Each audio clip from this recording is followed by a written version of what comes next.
Students, the third cause of Deoband is curriculum.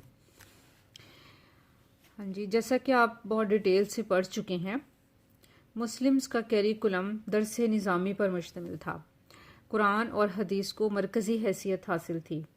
सहाय सित्ता, अरबी literature, तफसीर, Arabic grammar, logic, फ़िक़्ह ये Muslims के करिकुलम में इंक्लूड थे।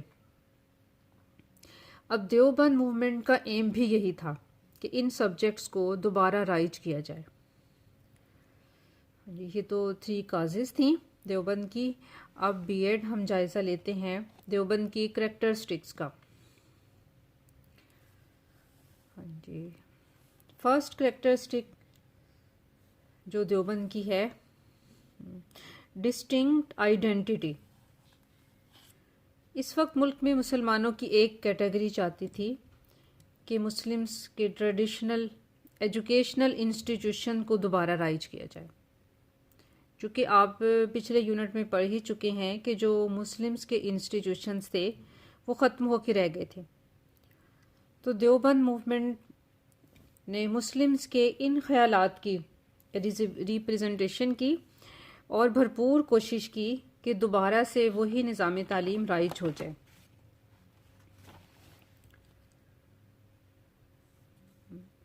सेकंड करैक्टरिस्टिक्स देवबंद की है preservation of religious education.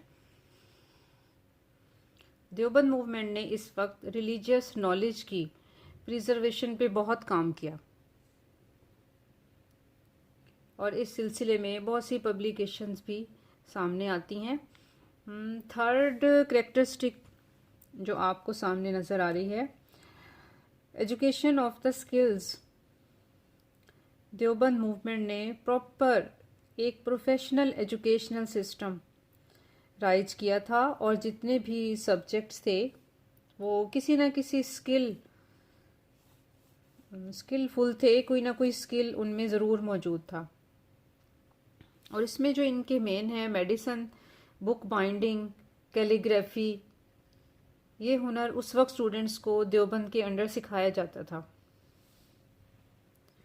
Fourth characteristic of Deoband, economic and administrative aspect. तो इसमें 3 चीज़ें थीं उस वक्त देवबंद में। फर्स्ट, ये मूवमेंट आज़ाद और ख़ुद मुख्तार थी। सेकंड, इस मूवमेंट का स्टाइल बहुत सिंपल था। स्टूडेंट्स का लिविंग स्टाइल भी सिंपल था और टीचर्स का लिविंग स्टाइल भी सिंपल था। थर्ड, ये मूवमेंट अपना बजट डोनेशंस के थ्रू पूरा करती थी। सिंपलिसिटी बहुत ज़्यादा थी देवबंद मूवमेंट में। Fifth characteristics, emotions for independence. BEd students, Deoband movement के जो स्टूडेंट्स होते थे उन्होंने बाद में स्ट्रगल फॉर इंडिपेंडेंस में एक्टिव रोल प्ले किया। यानी कि इन्होंने एजुकेशन के साइड बाय साइड स्टूडेंट्स को आज़ादी की जद्दोजहद के लिए भी प्रिपेयर किया। Sixth characteristic of Deoband is other educational institutions.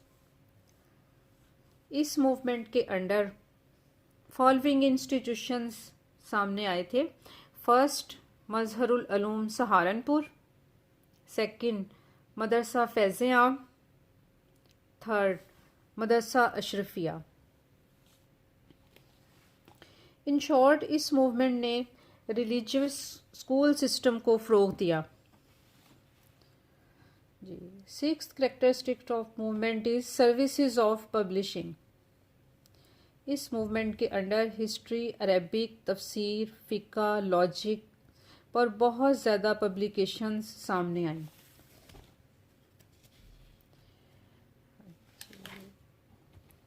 BEd students, आपने मूवमेंट देवबंद पढ़ ली है और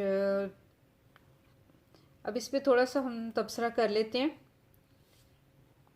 देवबंद मूवमेंट बिलाशुबा एक बहुत कामयाब मूवमेंट रही और इसने मुस्लिम्स के नॉलेज की काफ़ी प्रिजर्वेशन भी की।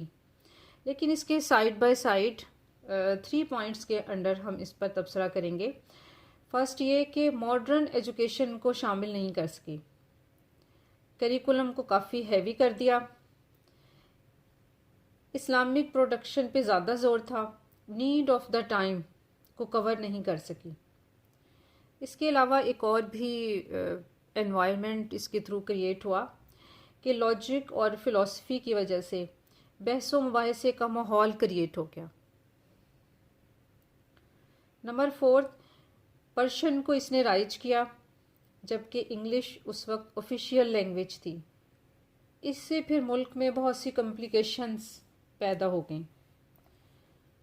तो इसके अलावा देवबंद मूवमेंट थोड़ी सी एक्सट्रीम साइड पे चली गई थी।